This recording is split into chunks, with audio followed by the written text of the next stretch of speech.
Senhor presidente, senhoras, senhores deputados, telespectadores da TV Assembleia, auditores, fiscais de renda, todos que acompanham esta sessão.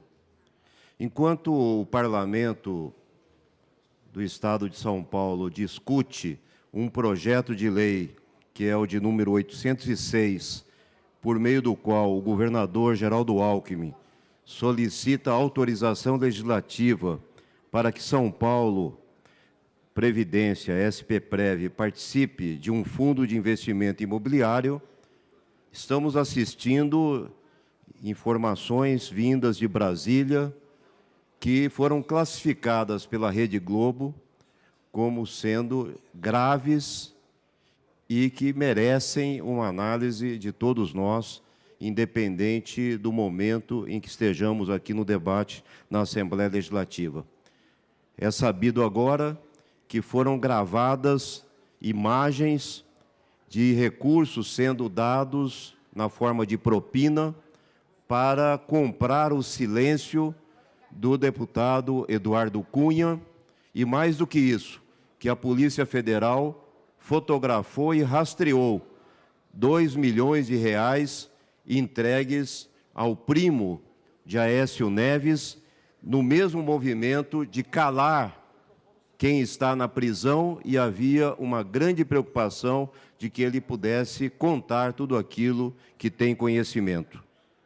E fala-se, inclusive, que há uma gravação, eu não assisti, do presidente Michel Temer, dizendo que, de fato, era preciso adotar essas medidas para comprar o silêncio de Eduardo Cunha, ainda que preso. Então, é preciso que a gente faça o debate aqui sobre qual é a visão que nós temos hoje da gestão das políticas públicas e do controle que a sociedade pode exercer diante de todo tipo de malfeito que acaba sendo praticado, seja em âmbito da União, dos estados e dos municípios.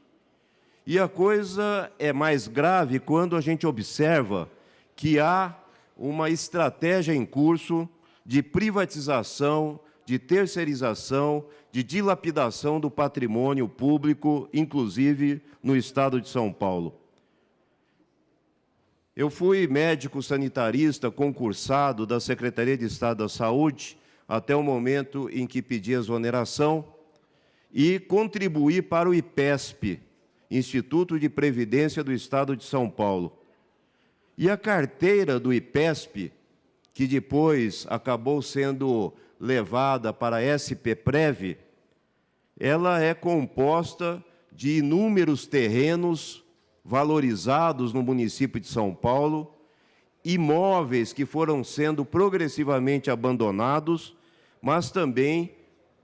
patrimônio na Grande São Paulo e no interior. Patrimônio esse que não é do governo do Estado, patrimônio que é dos funcionários públicos que contribuíram de forma obrigatória para constituir o fundo do IPESP. E no processo de constituição da SPPrev, foi dito que haveria lisura no trato desse patrimônio, que haveria transparência na utilização e na preservação desse patrimônio dos servidores públicos e que nós não deveríamos nos preocupar porque o governo seria correto na maneira de encontrar meios de que esse patrimônio não fosse sendo dilapidado ao longo dos anos. Não é o que se viu. Da mesma forma que nós podemos dizer que estes imóveis, esses terrenos, estas construções foram se deteriorando, não houve a preocupação de, por meio de investimentos, garantir que aquele valor fosse sendo atualizado em face do processo inflacionário. A proposta agora apresentada pelo governo Geraldo Alckmin, e mais uma vez a Assembleia Legislativa é instada a dar um cheque em branco, autorizando que o patrimônio da SPPrev possa ser incorporada e aplicada num fundo de investimento imobiliário, peca novamente pela falta de transparência. Nós não temos conhecimento, porque isso não faz parte dos anexos do projeto de lei, quais são esses imóveis, qual é o valor vinculado a esses imóveis, de que maneira a SPPrev será onerada pela participação neste fundo de investimentos, que certamente cobrará uma taxa de administração que no mercado chega a ser da ordem de 4%. Ora, nós estamos entregando, então, um patrimônio que é do povo paulista, dos funcionários públicos do Estado de São Paulo, para que seja utilizado no mercado imobiliário, sem que nós tenhamos uma lista, um rol detalhado de onde estão esses imóveis, de qual é o seu valor de mercado, qual era o valor que tinham quando foram passados do IPESP para a SPPrev e de que maneira se pretende cobrir os gastos de taxa de administração dentro de uma lógica que o governo do Estado vem tendo, que é de fazer caixa. E vários foram os projetos de lei encaminhados à Assembleia Legislativa, mais recentemente, diante do quadro de crise econômica que estamos vendo no país e também em São Paulo, com o único objetivo de fazer caixa. Foi exatamente nesse sentido que a Assembleia autorizou a alienação à venda de patrimônio dos institutos públicos de pesquisa, muitos deles vinculados à Secretaria de Agricultura e Abastecimento, a pedido do secretário, deputado licenciado Arnaldo Jardim, com a clara intenção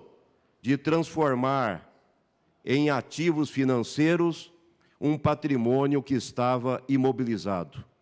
É um governo que não tem criatividade para gerar desenvolvimento sustentável, para criar a possibilidade da obtenção de recursos adicionais e que vem se desfazendo de um patrimônio que é do povo paulista, como se fosse do governador Geraldo Alckmin, da sua equipe ou dos partidos que lhe dão sustentação. Então, esse projeto de lei, encaminhado à Assembleia Legislativa em 2016, nada mais é do que um novo passo dado na lógica do desmonte do Estado, da quebra da gestão pública, da dilapidação do patrimônio do povo paulista e dos funcionários públicos do Estado de São Paulo, entregando para a iniciativa privada, para um fundo imobiliário, sem que nós saibamos, reitero aqui, qual é o rol de imóveis a ser entregue e, por outro lado, qual será a instituição financeira que ficará com a responsabilidade de gerir este fundo imobiliário, certamente cobrando do poder público uma taxa de administração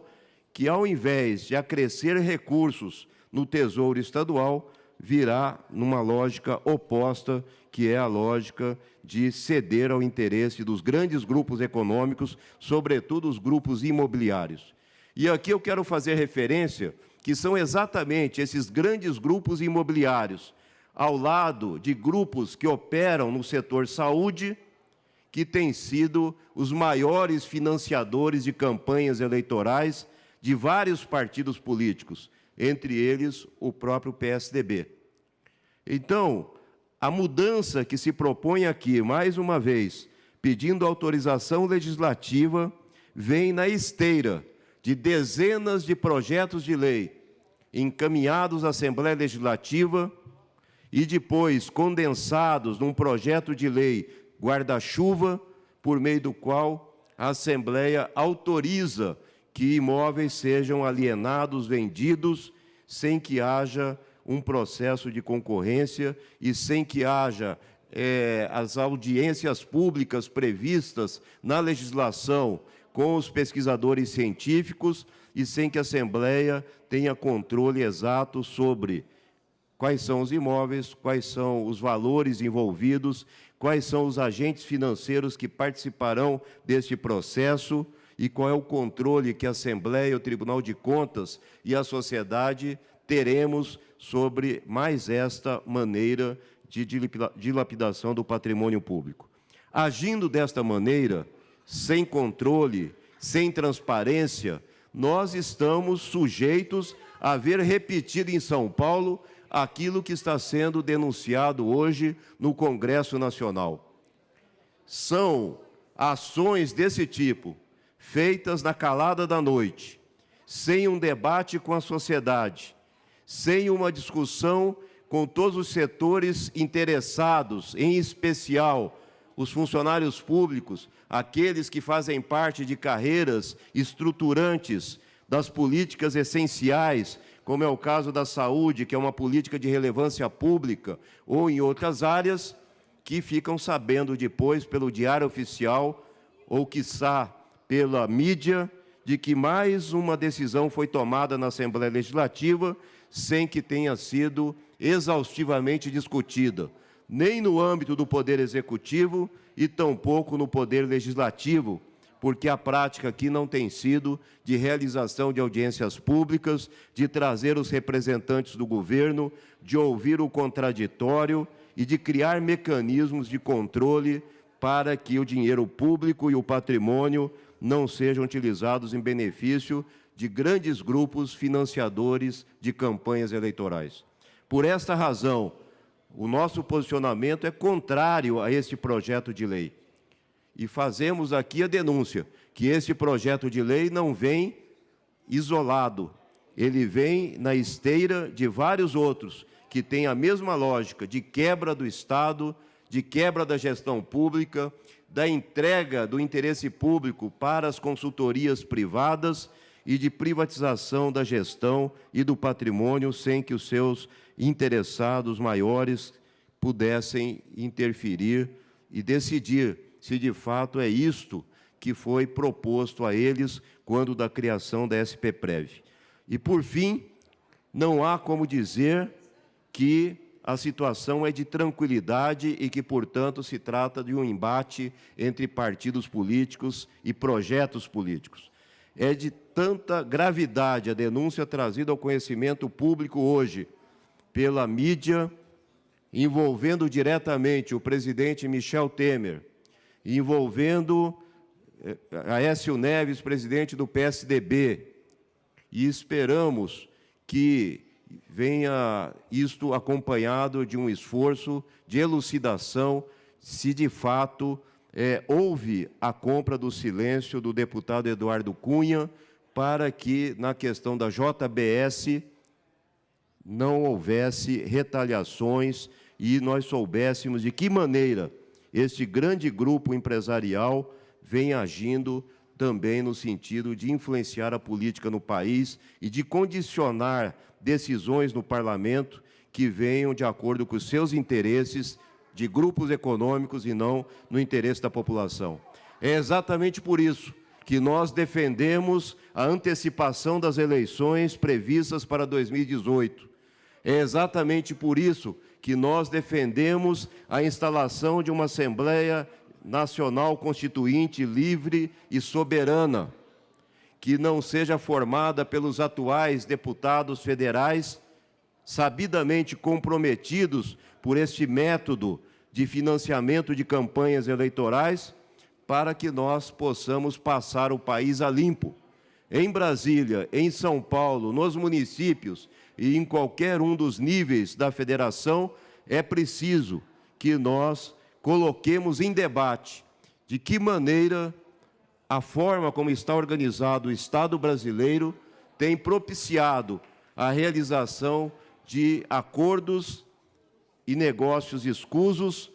que depõem contra o exercício de uma função pública relevante, como é o caso, por exemplo, do exercício de mandatos parlamentares, como esse que nós exercemos no parlamento, no maior parlamento estadual do Brasil. Nesse sentido, então, senhora presidente Maria Lúcia Amari, quero aqui dizer que a bancada do Partido dos Trabalhadores é contra esse projeto de lei, porque ele fere o interesse dos servidores públicos, porque ele dilapida patrimônio, porque ele não tem transparência e porque, mais uma vez, nós estamos favorecendo os financiadores de campanhas eleitorais.